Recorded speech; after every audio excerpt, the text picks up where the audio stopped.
কিছুদিন আগে Calcutta debating circle বলে একটা প্রোগ্রাম হয়েছিল, আপনারা সকলেই দেখেছেন। শতরূপের বিভিন্ন ক্লিপ সোশ্যাল মিডিয়াতে ঘুরে বেরিয়েছে, কিন্তু দীপশিতা ধরের চমৎকার বক্তব্যটা হয়তো অনেকেই শোনেননি। অর্কপ্রভু সরকার, ওনার বক্তব্য শুনেছেন, উনি কি বলেছিলেন, আর ওনার কথা ধরে দীপশিতা ধর যে চমৎকার ভাষণটা রেখেছেন আপনাদেরকে শোনাতে চাইব। হাততালি কাকে বলে আপনারা জানেন, এমনিতেও বামপন্থীরা যখন কথা বলে বাকিরা চুপচাপ শোনে। আর শতরূপ দীপশিতা যেখানে রয়েছে, শো তো জমে যাবেই।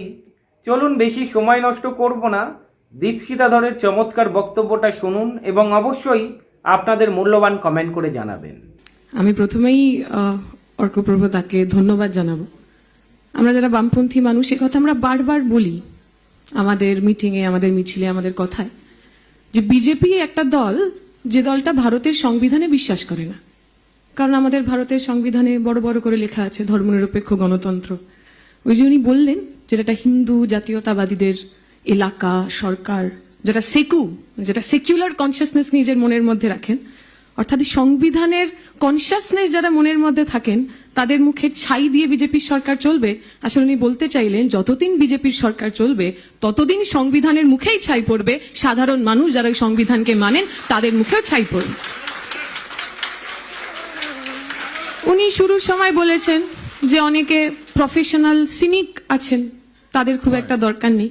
ঠিকই, আমরা জানতে পারলাম কিছুদিন আগে আমাদের দেশের যারা মহামান্য আদালত, তার মাথার উপর যিনি বসে আছেন, তিনি বললেন যে আপনি প্রফেশনাল সিনিক যেমন হতে পারবেন না, তেমন আপনি প্রফেশনাল অ্যাক্টিভিস্টও হতে পারবেন না।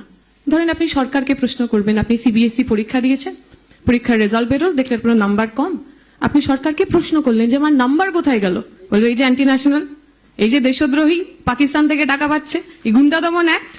এই গুন্ডা দমন অ্যাক্টে উনি যাদের যাদের নাম বললেন তাদের কতজন ভিতরে যাবে আমি জানি না, তবে আমার আপনার বাড়ির ছেলে মেয়েরা যারা ক্ষুদিরাম, প্রীতিলতা ওয়াদ্দেদার দেখে বড় হয়েছে, তারা যখন যখন সরকারকে প্রশ্ন করবে, ওই গুন্ডা দমন অ্যাক্ট আমাদের বিরুদ্ধে কার্যকর হবে, সাধারণ গণতান্ত্রিক মানুষের বিরুদ্ধে কার্যকর হবে। ডিম ছোড়ার কথা উনি বললেন, ঠিকই, প্রচুর ডিম আছে, I agree. The only thing is, ডিম ছোড়ার জন্য অনেক রয়েছে, কিন্তু মিড ডে মিলে গরিব সাধারণ ছেলে মেয়েদের দেওয়ার মতো ডিম পশ্চিমবঙ্গের ডবল ইঞ্জিনের সরকারের নেই। পশ্চিমবঙ্গের ডবল ইঞ্জিনের সরকার, উনি বললেন প্রচুর ভালো ভালো কাজ করেছেন, ঠিকই তো, প্রচুর ভালো কাজ করেছেন। আচ্ছা, এই যে মিড ডে মিল কর্মীরা, আমি জানি না আপনারা কতজন জানেন, মিড ডে মিল কর্মীরা তারা মাসে 2000 টাকা করে মাইনে পান, সেটাও খুব ইরেগুলার। তৃণমূলের এতদিনের চুরি দুর্নীতি তা করে ঠিকঠাক সময় টাকা পেতেন না।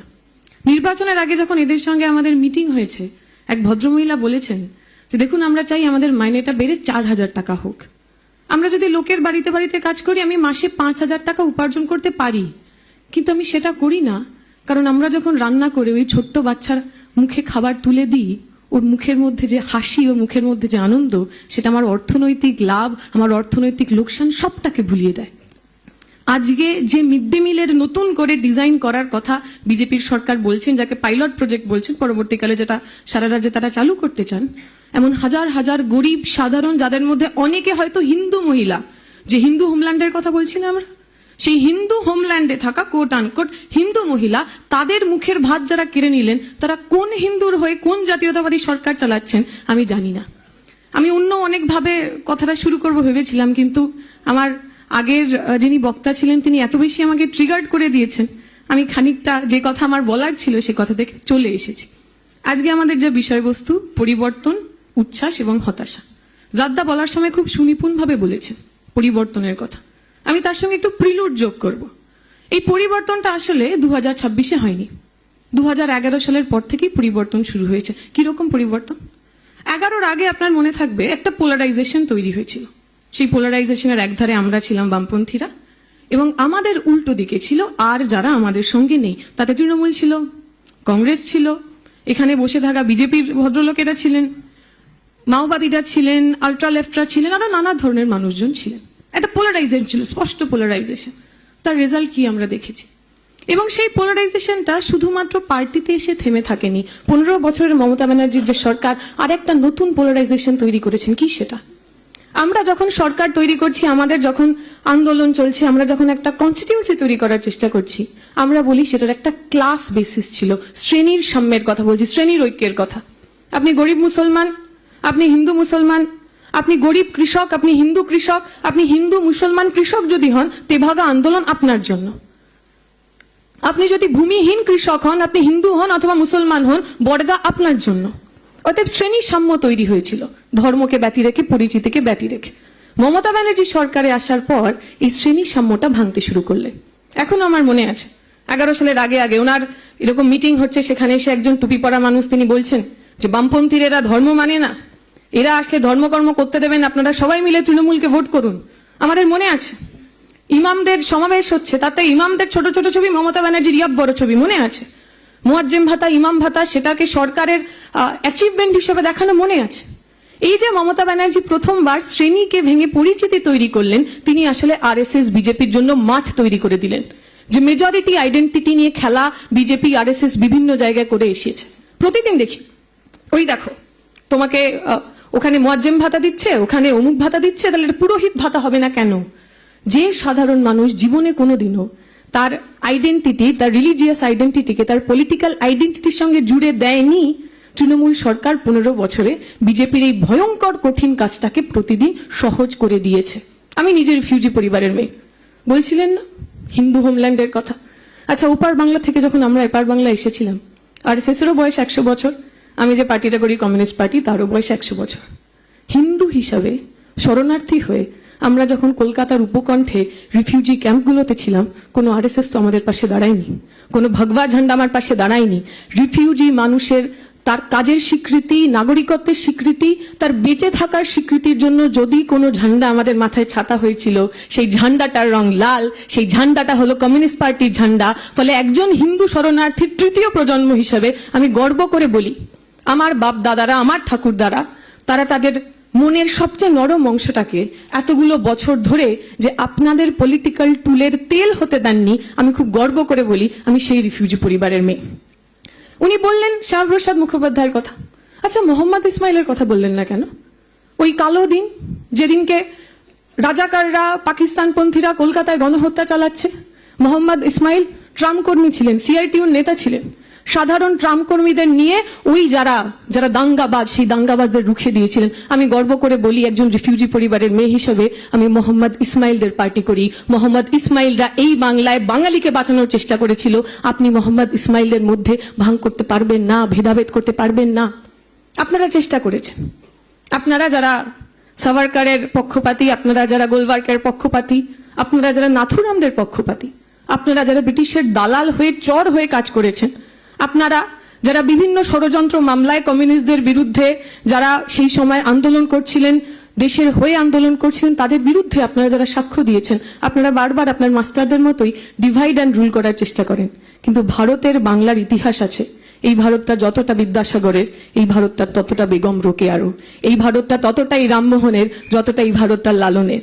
যখন বেগম রোকেয়ারা, আপনারা বলতে পারেন আপনারা সংখ্যায় কম, যখন বেগম রোকেয়ারা মেয়েদের পড়াশোনা করার জন্য প্রথম স্কুল খুলতে চাইছিলেন, তাদের যারা আটকে ছিলেন, আর রাজা রামমোহন রায় যখন সতীদাহ প্রথা বন্ধ করতে চাইছিলেন, তাদের যারা আটকে ছিলেন, সেই কোনো মৌলবাদীদের মধ্যে আমরা পার্থক্য করি না।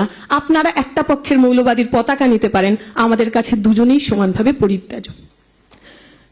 আমরা পরিবর্তনের কথা বললাম, যা পরিবর্তন হয়েছে, জাদ্দা বলার সময় পরিবর্তনগুলো গুনিয়েছে। এখন উচ্ছ্বাস, এই এত পরিবর্তন, 2026 এসে যে একটা সরকারের পরিবর্তন হলো, তার তো একটা উচ্ছ্বাস হওয়া স্বাভাবিক। কিরকম উচ্ছ্বাস হয়েছে? বিজেপির বিজয় মিছিল, সেই বিজয় মিছিল থেকে ছোড়া বোমায় অর্ঘ্য দাস বলে একটি ছেলের প্রাণহানি হয়েছে।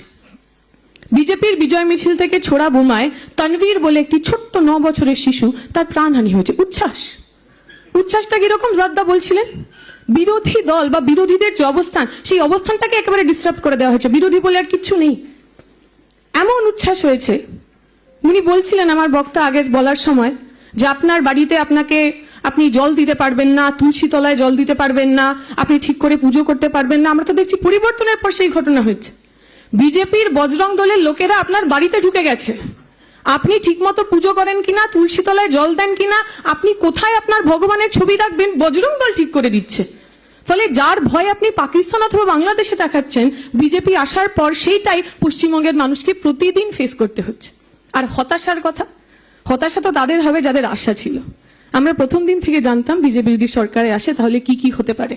হতাশা তাদের হবে যে সাধারণ মানুষটা জয় শ্রীরাম স্লোগান দিয়ে বিজেপির বিজয় মিছিল থেকে বাড়ি ফিরে এসে জানতে পারলেন রেলের ওপর তার যে ছোট্ট গুমটিটা ছিল সেটা ভেঙে গুড়িয়ে দেওয়া হয়েছে।